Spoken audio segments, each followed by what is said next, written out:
currently work for Volleyball New Zealand as their Volleyball Development Manager is the title, so I'm kind of, one of the things I do is I look after the whole of our coach development system across the country. In my previous role, well, kind of two previous roles, I was at Harbour Sport as their coach development manager there, so did a lot of work with coaches from a number of sports and helping them improve and get better in things that they wanted to. So yeah, pretty experienced in the coach development space, so I'm looking forward to sharing a little bit about what I know in the next couple of hours with you guys. I have done a little bit of work with Harbour Hockey before. I was saying to Judith, I remember her face from a few workshops I ran probably 5 or 6 years ago now. Roger, I remember you as well from some of those. And then in between Volleyball New Zealand and Harbour Sport, I was in Dublin for 3 years and actually did a bit of contracting work in the coach development space with Irish hockey as well. So I know a little bit around hockey, but I'm definitely not an expert by any stretch of the imagination, which is why we have Kat here. So do you feel like you need to introduce yourself, or is Sophie covered a little? Yeah, basically. And then, the other bit is Harbour Sport. I was coach developer for 3 years there after Dave went over to Dublin.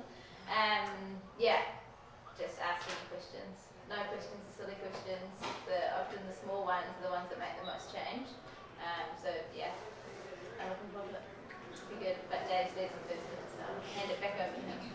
Cool, thanks Kat. So the plan for the day, we're going to be in here for around half an hour, then we're going to be out, as Sophie said, watching the training that's going to be going on the pitch with the under-18 B boys team.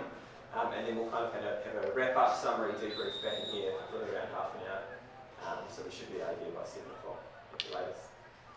Before we crack into the first part in here, I just want to get kind of a bit, the room humming a little bit and finding out a little bit around each of you and why you're here. So Kat and I will start. Putting you on the spot, Kat. Thanks. Just 3 questions. Your name, the team you're coaching, and if you're coaching more than one, feel free to say all the teams you're coaching this year. And then the song that best describes the mood you're in right now. The mood you're in right now. Yep. You can give me a line of the song. If you don't know the name of the song, you can just say, oh, it's by, the Red Hot Chili Peppers or whoever it's by. But if you know the name of it, then Happy Days as well. And I was just frantically looking like, what's the name of that song? My name, I do have a good start. So my name's Dave.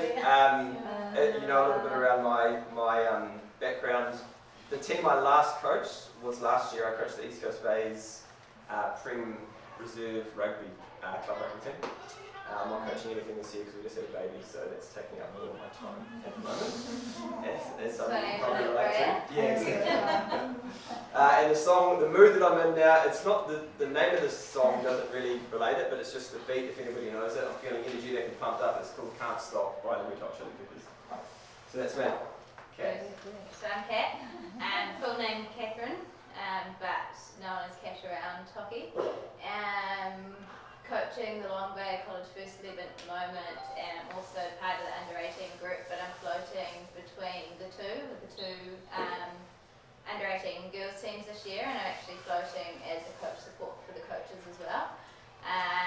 And I've backed off a little bit with coaching at the moment, just because I finished uni finally at the start of this year, and I'm now a registered psychologist, so I'm going into that space. And the song is called Gold Dust. I have no idea who it's by, but it's just the song, my hockey song. So when I'm at hockey, that's the one that gets me pumped for games. So Nice. That's what I thought of. Love it. Yeah. Babs? I'm Barbs. I've been coaching for 10 years or so, usually first 11, second or intermediate. The last 5 years I have coached the intermediate Christian hockey team, school team, and some, I don't know. You can pass if you need to, but we will come back to you. Working for out. Maybe higher power from Coldplay. Nice. Well done. My name's Patty. I play myself. I masters over at Harbour, but I am a study-side person with Roscoe Club, and I currently assistant coach the Youth Premier Girls team for Roscoe. And my daughter plays that team, so I've just been coaching her on and off through her grades. And just kind of got to the point where like all these girls, some of them they need a lot more than a feel like I can give them. So I'm looking forward to learning some new stuff. Cool. They're pretty good, which I feel like doing. Some of them. And song, oh no, I'm going to maybe say 660 just because my son's been listening to them over and over and over again. Nice. Good vibes. Yeah, that's true. Thank you.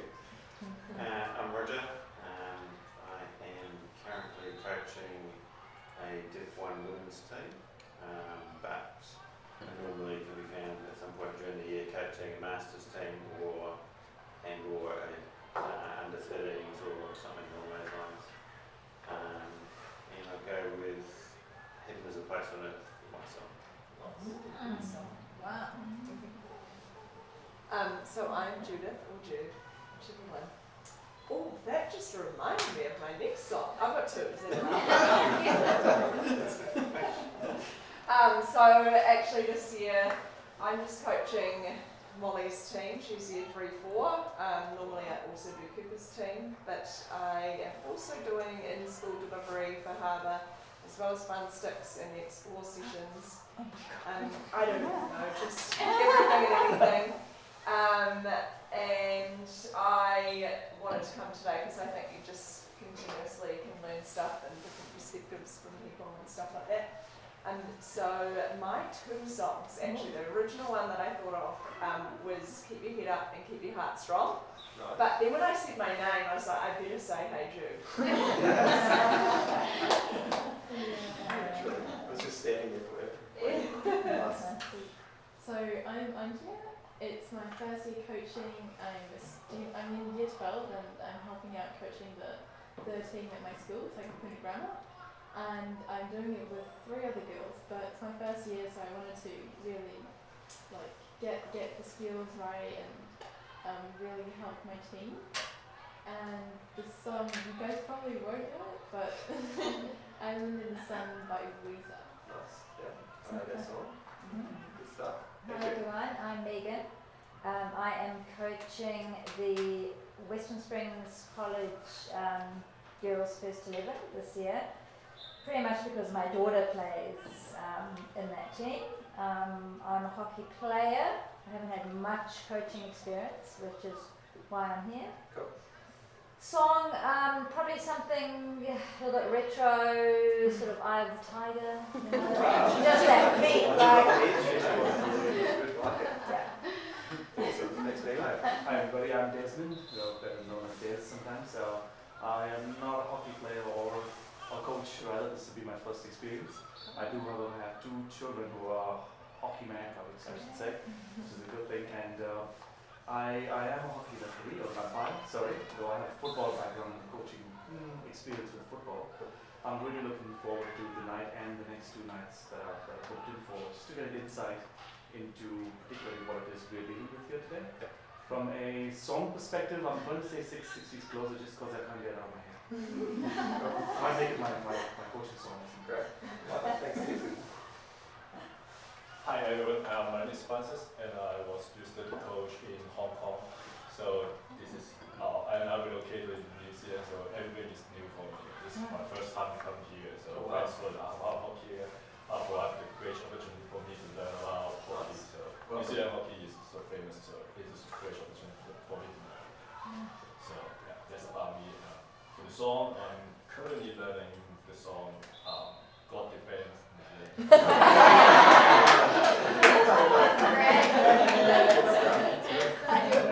Thanks, Francis. He trusts you, dude. You win.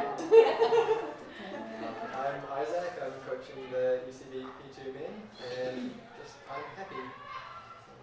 It's go for Yep. Nice. a women's. Wait, what else? I got what you meant as well. I got what you meant. I'm still happy. I'm Michael, or Mikey, and this year I'm coaching the Murrays Bay Intermediate team. And my song is because I'm by the open door, I have to go to the Sweater Song by Weezer. Nice. Cool. I got that. 2 Weezer references. It's interesting. All right. Awesome. Thank you very much.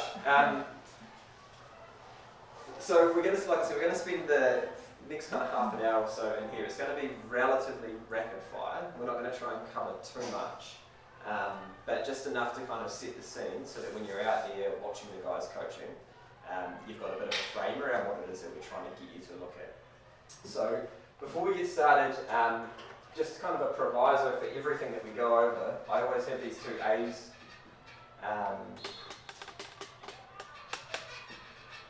Before I run any kind of workshop, and that what we're saying here isn't Bible, so we want you to kind of take it away and make it fit for your context. So you might see some games out there, the guys are coaching under 18 boys, some of you are coaching intermediate or year 3, 4. So what they're doing might not work for you with the athletes that you're coaching, but what we hope is that you can kind of adapt some of it through talking with Sophie, Kat, myself, and then go and be able to apply it and make it make sense for you guys. So don't feel like it's got to be exactly what you see or everything we say is exactly word for word. Take it and kind of adapt it before you can think about applying it to review coaching. Does that make sense? Cool. What we're trying to achieve, probably by the end of this workshop and the next one, are these two things here. So by the end of the second workshop on June 13th, hopefully you can all say you've increased your confidence in utilising games when you coach. And I'll include in there designing games as well. And then the second point is that you have increased your understanding of the benefits of using games when you coach. So that's kind of the two lenses we're coming at. Understand how to use them and understand why we want to use them. Cool? All right. So before we get outside, there's two things I want to cover off with you in here. First, what is a game? And the second one is why. Why is it beneficial for us to use them? So, just with the people next to you, 30 seconds to a minute, I want you to try and come up with like a couple of bullet points or a couple of criteria for you that you think to help define what a game is. Because there's an awful lot of research around why games are beneficial. Has anyone heard of TGFU before? Put up your hand. A couple of us. Okay, so that stands for Teaching Games for Understanding. That's an approach to using games that's come out of physical education in secondary schools. There's games-based coaching, there's game sense, there's all these iterations of models that people use to teach games. I don't really want to get into that stuff because I don't think it's really important. What's important for us is that as a group, we have a collective understanding of what we're talking about when we say games, and when we're out there watching those guys, we have a common reference point. Sweet? So I want you to spend a minute or so and just try and come up with 1 or 2 bullet points, more if you can, as to how you define a game with the people next to you. Sweet? Go for it.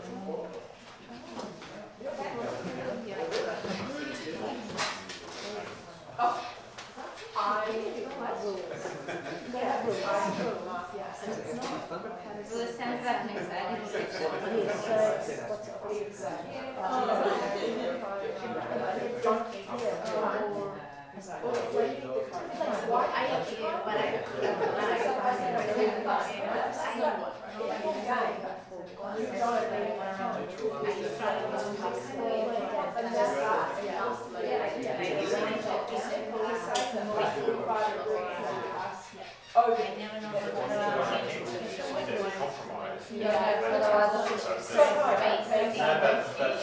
But it's not actually going to impede the flow. So you kind of have a gap between school and chuck out to market.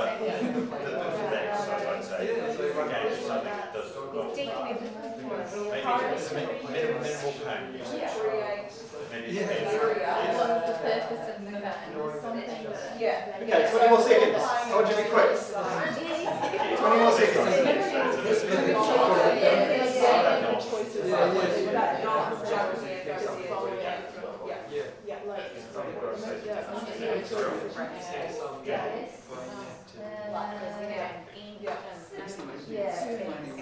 Okay.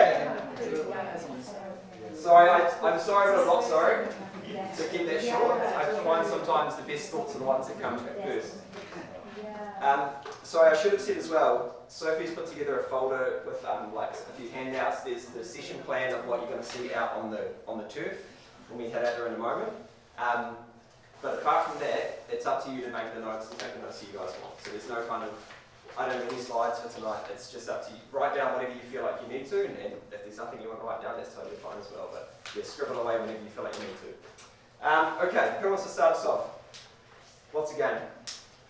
We'll say off. Good. Basically, mutual understanding of some rules. Okay, cool. So there's an element of rules. Yep. Anything else? Yeah, lots of little. So a few points actually. Yeah. Fun was one of them. Okay. An object. Okay. Yep.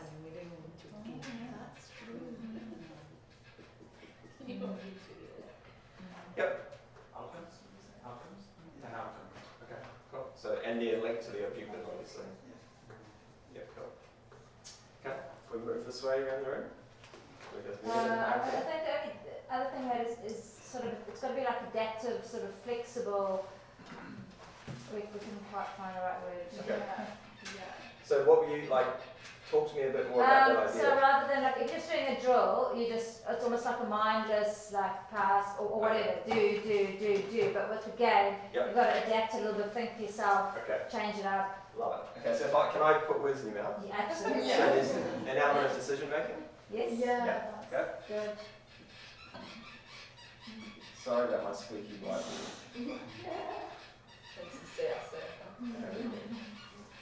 Awesome. Judith and Roger, anything to add? Lack of cones. Yeah. No, I'll use the words. Yes, we did say you could use them for a site like too. You could create a Just make a smaller An area. smaller Area. but Yeah. they're not part of the objective of the thing they're doing. Okay, cool. Anything else to add, or is And that's how it took away. Okay, cool. We went in a different direction too. We're just looking at a game as a way of learning or applying some kind of concept. Okay, Or so kind of linked to objective and outcomes, would you say? so, Yep. yeah. So if we put something in there. learning without realising that you're learning. Okay, yeah, interesting. Should we talk more about that? That's throwing my voice. Oh, sorry, Judith. Um, So, kind of like unconscious learning. yeah. It's learning through fun and doing, isn't it? Yeah. So there's an element to it. Doing. Did you guys have anything else? Potentially teamwork as well, depending what kind of game we're playing. Okay, cool. Yep.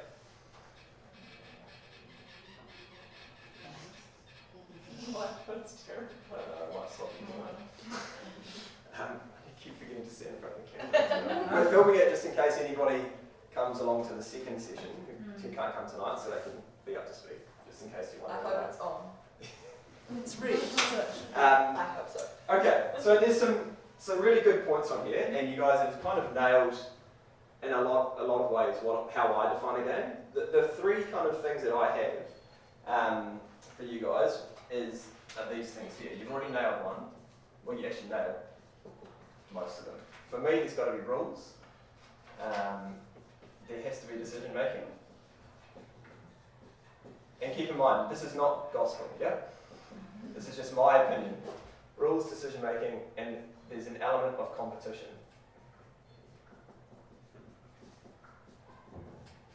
So for me, those are the three things that I use to define a game. I actually really, there's one point that you had up here, some sort of objective. Like I think I can probably cover that off under competition, because if there's competition, there's kind of something that people are striving to achieve. But I'm happy if you're like, actually needs to be something specific around there being an objective around it too, so I'm totally fine with that as well. But for me, like, let's keep it real simple. There's got to be rules, and the thing I normally say there is keep them to a minimum though. The more rules you have, the more complicated and complex it becomes, and the harder it is for people to actually understand. You can think about games like Risk versus Guess Who. Yeah? Lots of rules, complex, takes a lot of time, hard to get your head around, versus really simple and easy to get into. Decision making, really important, so I really like this point. And like I said, I think there's got to be something driving behaviour, which is what I've termed competition. There's got to be, like I said, an objective or something that people are going, what are we actually doing this for? What are we organising ourselves to try and achieve here? Cool? Happy with that? Alright. The next question I have for you, so we'll just keep that keep the next part as an open group discussion. Why are they valuable? Why are games something that we should run a workshop on? Why is it like? Why are you guys here? Why is it that Harbour Hockey is saying, yeah, we think you guys should, we think our coaches should have some sort of understanding around games-based coaching. Why do you think that is? Keeps it interesting. Okay, yep, I nice. think people learn best when they're having fun. So fun. If I can use fun to use interesting as well, what do you want me to put? Yep. Learning. Love it. Love that point. What else? I think it keeps it similar to what you're actually playing. Yeah. Love that, Judith. So I'm going to use a big word. Yeah. Actually, no, I'll use yours. I like it because it's simpler. Similar. Is that what you said? Yeah. So similarity. Yep. Similarities. Yep. I was going to use the word representative, Yeah. but I like similarity. Similar better. Yep. Cool. What else? High chance of them applying whatever thing you're trying to teach them. Why is there a high chance? Because they're more engaged, and I'd probably go back to the similarity. So links to this. Yep. Like, if we're actually coaching on a Monday night for the game on the weekend, the game on the weekend's where they actually do that skill, so Yep. they're more likely to play like, So it's increasing learning because it's similar to what they face on Yeah. Saturday or Wednesday night or Yeah. whenever they happen to play the games. Whereas a drill could be quite abstract, and they don't necessarily know Yeah. how to do that in the game. What does that mean How in do the you game? apply that drill in the game? Right, exactly. So talk to me more about drills then. Why are they less, like what is it that drills don't have that make them harder to transfer into games? So with the drill, it's harder to take it to the next level because you just have to complete this certain objective. Whereas with a game, you can decide, okay, I'm going to do this instead, or really up it. Yeah, nice. Thought process sort of limited with the drill because you know exactly what you have to do. Yeah. You're not really forced to think outside Yeah. Right. A drill doesn't create. outside of the drill's Yeah. framework, let's say. I don't think a drill creates an athlete that then thinks on the field. If you're consistently saying, pass to this cone, run to that cone, pass there, run there, they're not having to then start to think about the flexibility of, well, the ball sometimes comes here on my forehand, but another time if I'm running, it's coming on my reverse. So it doesn't create that flexibility around thinking for yourself. Nice. Totally. So if we go back to, I won't flip the board back over, but one of those key things that I had around how I define a game is that there's decision making involved. A question I normally ask, I won't because I've kind of given the answer already, but sometimes at the start of these types of workshops I'll ask people, what do you think the most common skill in your sport is? So if I'll ask you actually, what do you think the most common skill in hockey is? Decision making. Yes, good job. Please somebody said it straight away. But a lot of time, you'll get dribbling or you'll get vision or you'll get tackling or you'll get passing or, and I'm like, yeah, they're all really important, but what precedes all of those things is a decision, yeah? And I like to think about it as this kind of three-part process, is people are always kind of perceiving things, they're seeing stuff happening, then they have to decide what they want to do, and then they've got to execute it. So that's the cycle that we go through all the time when we're playing, right? We perceive, we decide, and then we execute. And games are a really good way to link those things together as tightly as possible. Drills, as you guys have already kind of mentioned, really good at helping with this part of it. Yep, we want to, get opposite each other and hit the ball 10 times to each other, practicing passing, whatever it might be. Good at practicing one part of execution. But if we go back to this point, the similarity, how often in a game of hockey do you ever just pass the ball back and forth with somebody without being under pressure from anyone on the opposition? Pretty infrequently, I would imagine. Yep, if you're a defender, maybe a few times a game, Kat? Yeah, if they're falling back. Yeah. But once they start to press up, you don't have that Exactly. opportunity. I mean, with games, I think the two biggest things are tactical awareness, and that comes into that decision making. But you'll also see when we go up there, depending on the level, but especially with younger kids, is spatial awareness. And I think that's the two biggest things. Whereas if we've got a drill, they know where the space is because you've set it out with the cones. Whereas if you have a game, often what you'll find is it's like everyone gets drawn in, and then you'll see, hang on, stop there, and see actually where the space is. And then that's a lot better and similar when you go out onto the hockey turf.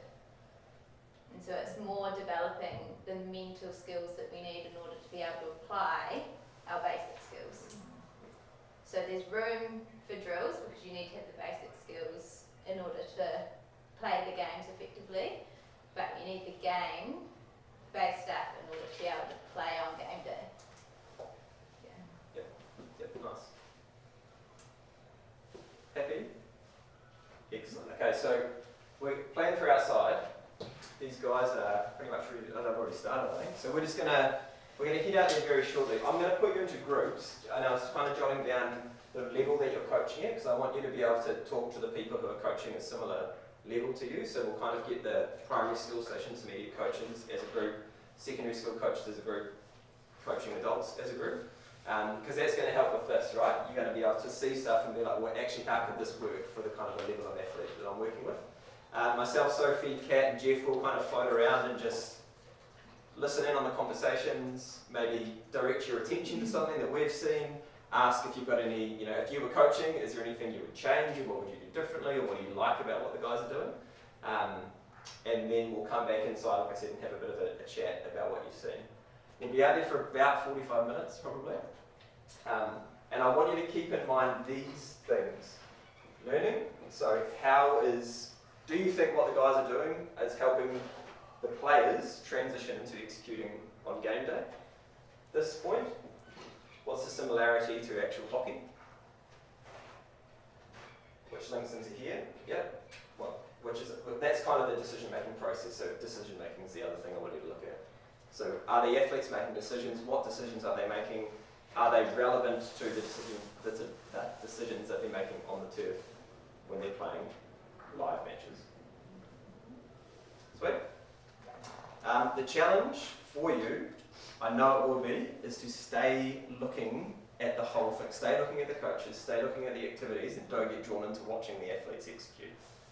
I know what it's like if I was a hockey coach and I was there, I'd be going like, oh, what's that player doing? Stay out of the detail and really try and practice. You're watching Nathan and Will, and you're looking at the environment that they're creating.